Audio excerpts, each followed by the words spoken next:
Hi everyone, it's Greg from DivinePCs bringing another custom case mod video. Now the theme for this case mod was the Paladin Judgment armor set from World of Warcraft. Now this case mod couldn't have came at a better time, because within the next couple of weeks, Classic WoW is set to release.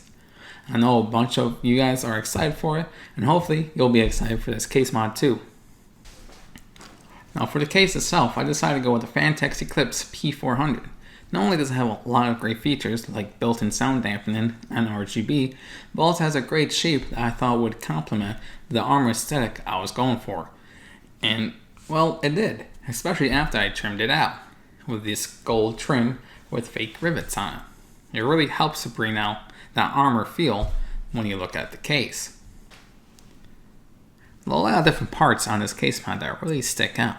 One of those parts being a lower sword that's mounted on the glass side panel. Now this sword was the first ever prop sword I made, so I went on YouTube and did quite a bit of research, seeing how other people went about making prop swords. And I came across a YouTuber called Odin Makes, and watched a lot of his videos actually, not only because they talked about how to make the sword, but also because they are quite interesting just to watch in general. If you're interested in how to make cosplay props, or anything like that, I highly suggest checking out his channel, and I'll have the link to his channel in the description down below. Now back to the sword.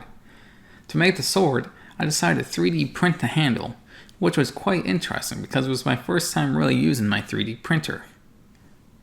But in the end, it turned out fantastic. Now the print did take over 12 hours to complete, and I did do the handle in separate pieces, painted them, and then glued them together. Now for the blade of the sword, I decided to take EVA foam, glue it together, and then shape it on my belt sander into how I wanted it to look. And it turned out fantastic. I then took that and glued it to the handle, and everything came out to look just how I wanted it to look. Now onto the other side panel. The other side panel is modded to resemble the shoulder pads that you can see on the armor set. Now I think I did a really good job here, especially with the relics that are in the book. In order to get the relics to look as perfect as possible, I ended up using my vinyl cutter and using a marker instead of the cutter itself to mark the relics on the page.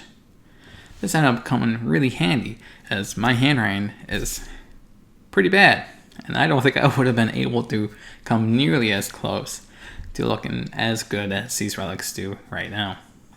Now the front of the case is where the personality of the case really comes out, especially because of the mask and the glowing eyes that it has.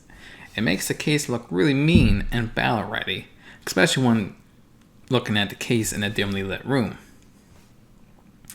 Now I did also add a chest plate and some gem holders, and everything on the front of the case was pretty much 3D printed, except for the gems and obviously the ribbons, but everything else was 3D printed. Now the mask itself took just over 10 hours to print, where I think the chest plate took around 7 hours to print. As you can tell already, I did add RGB panels to the power shroud in this case, just like I did with the Venom case. Now the customer wanted me to add a lava effect on the top, or lava pattern on the top I should say, to make it look like a lava field does in World of Warcraft. But sorry, I'm not quite sure what it's called in the game, because I personally never played it, but I think I accomplished that look. And then, just to bring the case all together, I did put World of Warcraft on the side of the power shroud. Now both these panels, as I said, are RGB and can be controlled over the remote and made to do different effects and different patterns as the user wants them to do. And that's the case mod. I hope you guys enjoyed this video, and if you did, leave a like down below. If you have any questions, as always, put them in the comments section down below. And while you're down there, make sure to hit that subscribe button and the bell notification. That way you know the next time I have a video coming up, which shouldn't be too long from now. Well, it's because I have another case mod in the lineup. Now, I'm not going to tell you guys what it is right now, but if you want to take guesses, you can take them down below in the comment section, of course. Now, hope you guys have a great day. Hope you guys enjoyed the video, and I'll see you next time.